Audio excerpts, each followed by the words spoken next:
नमस्कार विद्यार्थी मित्रांनो, मराठी नोकरी युट्यूब चॅनलवर आपल्या सर्वांचं स्वागत आहे। आज आपण या व्हिडिओमध्ये वनरक्षक भरती सराव प्रश्नपत्रिका पाहणार आहोत।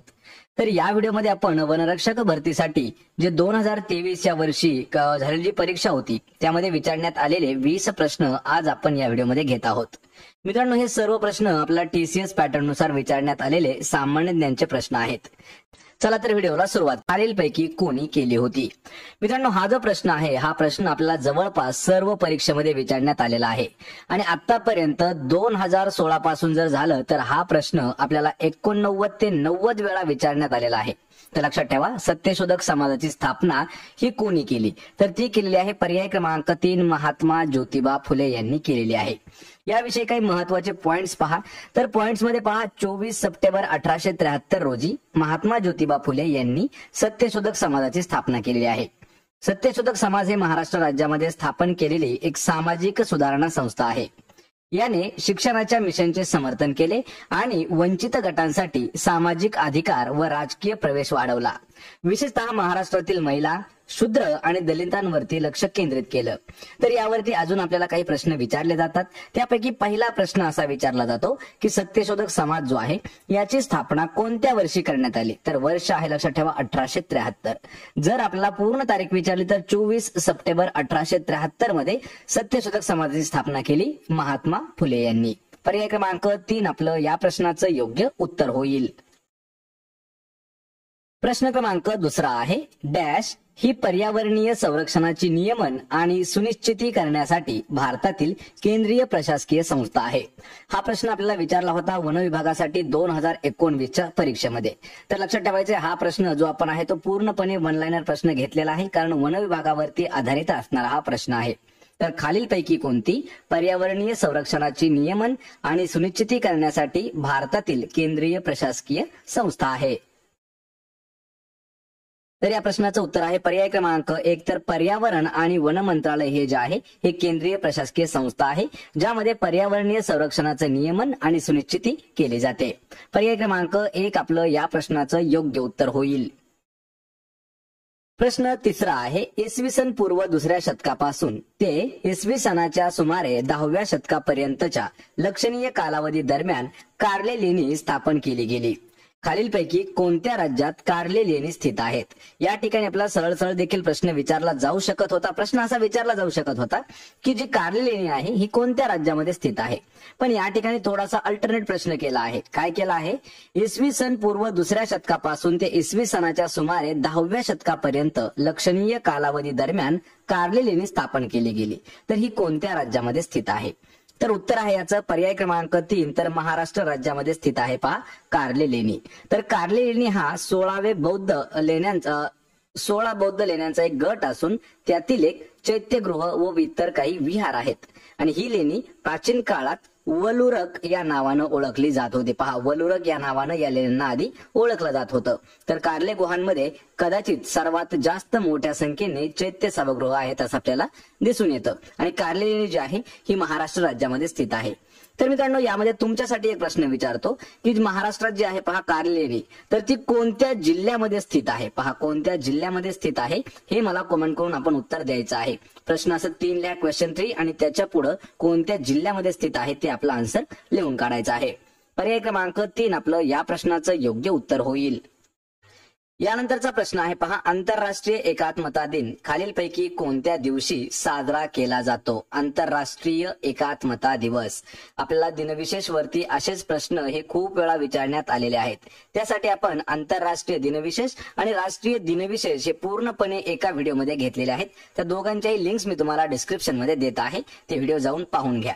तर आंतरराष्ट्रीय एकात्मता दिन हा जो आहे हा कधी साजरा केला जातो? 16 जून या तारखेला साजरा केला जातो आंतरराष्ट्रीय एकात्मता दिवस। आणि मित्रांनो, या ठिकाणी पहा 30 मे आहे, तर 30 मेला हिंदी पत्रकारिता दिन हा साजरा केला जातो। यानंतर 16 जूनला आंतरराष्ट्रीय एकात्मता दिन असतो। 21 जून जे आहे 21 जूनला जागतिक योगा दिवस साजरा केला जातो आणि 20 जून जे आहे तर 20 जूनला जागतिक निर्वासित दिन म्हणून साजरा केला जातो। पर्याय क्रमांक 1 आपलं या प्रश्नाचं उत्तर होईल। यानंतरचा प्रश्न आहे, महात्मा गांधींनी असहकार आंदोलन मागे घेण्याचा निर्णय कधी घेतला होता? मित्रांनो, हा जो प्रश्न आहे हा आपल्याला प्रश्न एमपीएससी टाईप प्रश्न विचारलेला आहे. म्हणजे कसा प्रश्न विचारलाय की थोडासा डिस्क्रिप्टिव्ह असणारा हा प्रश्न विचारलेला आहे. तर महात्मा गांधीजींनी जे असहकार आंदोलन होतं तर ते मागे घेण्याचं जे डिसिजन आहे ते कधी घेतलं होतं? तर ते घेतलं होतं फेब्रुवारी 1922 मध्ये. पर्याय क्रमांक 4 आपलं या प्रश्नाचं उत्तर होणार आहे. तर पहा, महात्मा गांधींनी असहकार आंदोलन किंवा जी चळवळ होती ही फेब्रुवारी 1922 मध्ये मागे घेण्याचा निर्णय घेतला. असहकार आंदोलनास भारतीय जनतेचा अभूतपूर्व प्रतिसाद देखील मिळाला होता. चौरी चौरा या ठिकाणी चळवळीला हिंसक वळण लागल्यामुळे ऐनवेळी जी जोमात आलेली असहकार चळवळ होती ती मागे घेण्याचा निर्णय महात्मा गांधींनी 5 फेब्रुवारी 1922 रोजी घेतला होता. आणि असहकार चळवळ हे एक जन आंदोलन होते ज्यामध्ये राष्ट्रवादींचा तसेच जनतेचा सहभाग हा मोठ्या प्रमाणामध्ये होता. पर्याय क्रमांक 4 आपलं या प्रश्नाचं उत्तर होईल.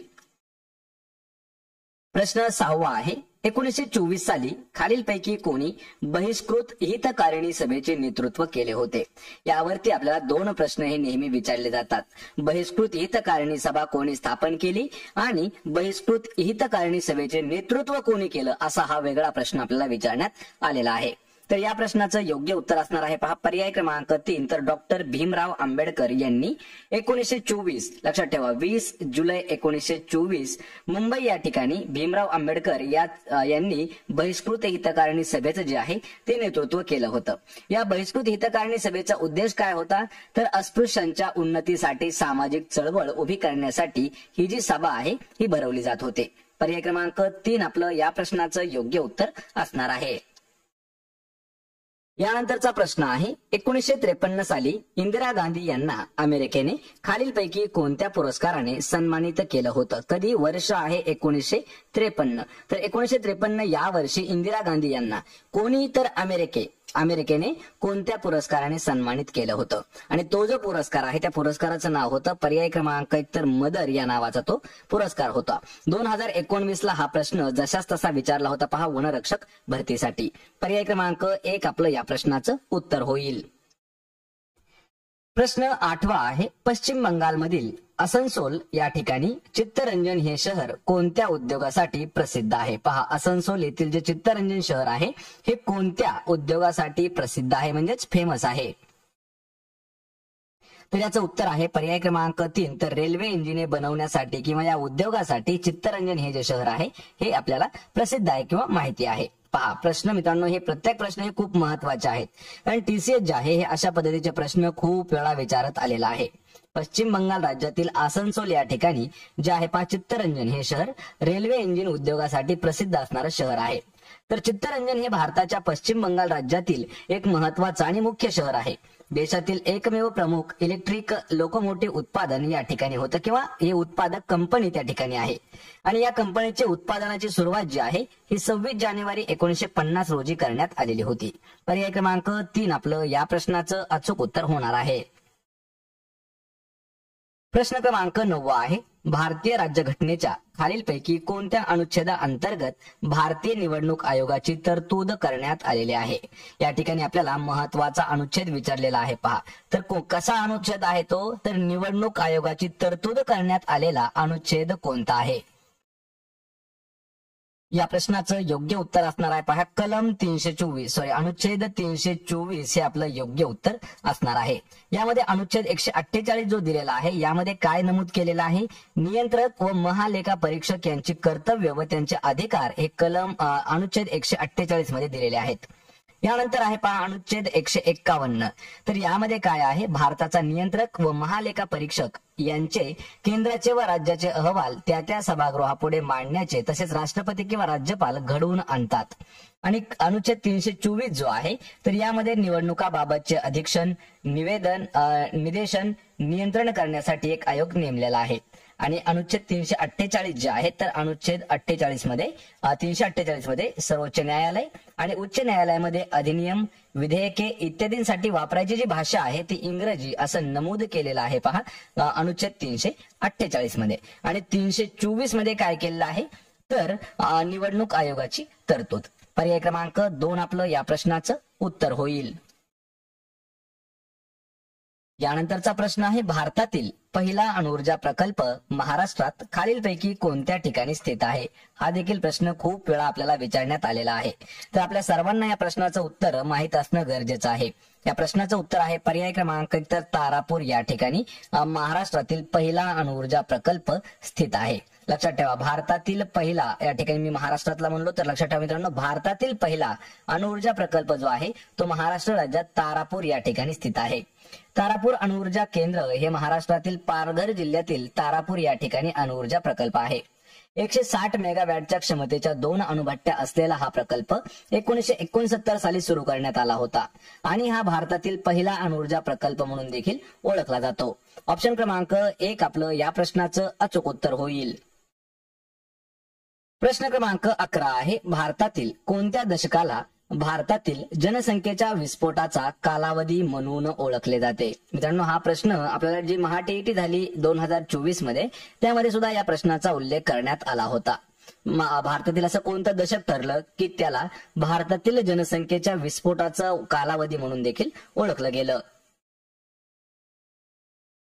तर या प्रश्नाचं उत्तर आहे पर्याय क्रमांक 3 1951 ते 1981. हे जे दशक आहेत ही भारतातील लोकसंख्येच्या विस्फोटाचा कालावधी म्हणून ओळखली जातात. वर्ष लक्षात ठेवा, 1951 ते 1981. आणि हा विस्फोट मृत्यू दरात झपाट्याने घट झाल्यामुळे आणि देशातील उच्च प्रजनन दरामुळे घडून आला होता. या कालावधीमध्ये सरासरी वार्षिक वाढीचा दर जो आहे तो 2.2% इतका होता. परिणामी या कालावधीमध्ये उच्च नैसर्गिक वाढ आणि उच्च विकास दर दिसून आलेला आहे. हे जे 30 वर्ष आहेत 1951 ते 1981, तर यामध्ये भारतातील जनसंख्येच्या विस्फोटाचा कालावधी म्हणून या वर्षांना ओळखलं जातं. पर्याय 4 आपलं या प्रश्नाचं योग्य उत्तर होईल. प्रश्न क्रमांक 12 आहे, खालीलपैकी कोणाला बर्डमॅन ऑफ इंडिया या नावाने ओळखले जाते? वनरक्षक भरती 2019 ला हा प्रश्न विचारण्यात आलेला होता. मुद्दाम हा प्रश्न आपण घेतलेला आहे कारण वन खात्याशी संबंधित असणारा हा प्रश्न आहे. बर्डमॅन ऑफ इंडिया या नावानं ओळखलं जातं कोणाला? तर ऑप्शन क्रमांक 3 डॉक्टर सलीम अली यांना ओळखलं जातं बर्डमॅन ऑफ इंडिया. पर्याय क्रमांक 3 आपलं या प्रश्नाचं योग्य उत्तर होईल. एम.एस. स्वामीनाथन हे जे आहेत तर यांना हरित क्रांतीचे जनक म्हणून ओळखलं जातं. सुंदरलाल बहुगुणा हे कशाशी संबंधित होते हे मला आपण कमेंट करून सांगायचं आहे. कारण सुंदरलाल बहुगुणावरती 2019 ला 3 प्रश्न विचारण्यात आलेले होते, त्यामुळे हे कशाशी संबंधित होते हे मला आपण कमेंट करून सांगायचं आहे. या प्रश्नाचं उत्तर काय होईल? ऑप्शन क्रमांक 3. प्रश्न क्रमांक 13 आहे, खालीलपैकी कोणत्या महिन्यात महाराष्ट्र राज्यामध्ये पाऊस सुरू होतो? महाराष्ट्र राज्यात पाऊस सुरू होणारा महिना आपल्याला विचारलेला आहे आणि हा जो महिना आहे हा असतो पहा जून. की जून महिन्यामध्ये आपल्या महाराष्ट्रात पाऊस पडायला सुरुवात होते. जून महिना महाराष्ट्र राज्यात पावसाची सुरुवात. तर जून महिन्यामध्ये काही राज्यामध्ये काही भागामध्ये ढगाळ वातावरण आणि हलक्या पावसाच्या सरी आपल्याला पाहायला मिळतात. आंबोली हे जे आहे हे महाराष्ट्रातील सर्वाधिक पावसाची नोंद होणारे ठिकाण आहे. आंबोली या गावाला महाराष्ट्राचे चेरापुंजी म्हणून देखील ओळखले जाते. या ठिकाणी पोलीस भरतीचे जेवढे विद्यार्थी आहेत त्यांच्यासाठी 2 प्रश्न लक्षात ठेवा. आंबोली हे महाराष्ट्रातील सर्वात जास्त पाऊस पडणारं ठिकाण आहे आणि आंबोली या गावाला महाराष्ट्र राज्याचे चेरापुंजी म्हणून देखील ओळखले जाते. पर्याय क्रमांक 4 आपलं या प्रश्नाचं करेक्ट आन्सर असणार आहे. प्रश्न 14 आहे, भारतातील 25वा व्याघ्र प्रकल्प महाराष्ट्रातील कोणत्या जिल्ह्यामध्ये स्थित आहे? हा देखील प्रश्न इम्पॉर्टंट आहे. कितवा आहे 25वा व्याघ्र प्रकल्प कोणत्या जिल्ह्यामध्ये स्थित आहे? तर या प्रश्नाचं उत्तर आहे ऑप्शन क्रमांक 4 तर नागपूर या ठिकाणी आहे 25वा व्याघ्र प्रकल्प. आणि ठिकाण लक्षात ठेवा, पवनी हे ठिकाण आहे, नागपूर हा जिल्हा आहे आणि कितवा आहे ते 25वा. क्षेत्रफळ किती आहे त्याचं? तर 741 चौरस किलोमीटर एवढं व्याघ्र प्रकल्पाचं त्या क्षेत्रफळ आहे. या उद्यानातून पेंच नदी वाहते म्हणून या उद्यानाचे पेंच नाव असं पडलं आहे, पेंच व्याघ्र प्रकल्प. आणि याच नदीवर तोतलाडोह ठिकाणी मोठं धरण बांधण्यात आलेलं आहे. लक्षात ठेवा, तोतलाडोह या ठिकाणी एक मोठं धरण बांधलेलं आहे. कशावरती आहे? तर पेंच नदीवरती. सध्या या उद्यानाचं नाव काय विचारलेलं आहे? तर नाव काय सांगितलेलं आहे? पंडित जवाहरलाल नेहरू राष्ट्रीय उद्यान असं हे सध्याचं नाव आहे. पर्याय क्रमांक 4 आपलं या प्रश्नाचं योग्य उत्तर होईल. प्रश्न क्रमांक 15 आहे, महाराष्ट्रातील डॅश हा सह्याद्री पर्वतरांग म्हणून ओळखला जातो. महाराष्ट्रातील सह्याद्री पर्वतरांग कसा आहे म्हणून आपल्याला ओळखला जातो, तर हा जो आहे याला पश्चिम घाट म्हणून ओळखलं जातं. पर्याय क्रमांक 4 आपलं या प्रश्नाचं योग्य उत्तर असणार आहे. महाराष्ट्रातील पश्चिम घाट हा सह्याद्री पर्वतरांग म्हणून ओळखला जातो. लक्षात ठेवा, पश्चिम घाट. आणि सह्याद्री किंवा पश्चिम घाट ही भारताच्या पश्चिम समुद्र किनारा शेजारी उभी असलेली डोंगराची एक रांग आहे. ही अंदाजे 1600 किलोमीटर लांबीची डोंगर रांग तापी नदीच्या दक्षिणेकडून व महाराष्ट्र गुजरातच्या सीमेजवळून वाहते किंवा सुरू होते. तसेच ती नंतर महाराष्ट्र, गोवा, कर्नाटक, तामिळनाडू व केरळ या राज्यातून भारताच्या दक्षिण टोकाजवळ पोहोचते. पर्याय क्रमांक 4 आपलं या प्रश्नाचं उत्तर होईल.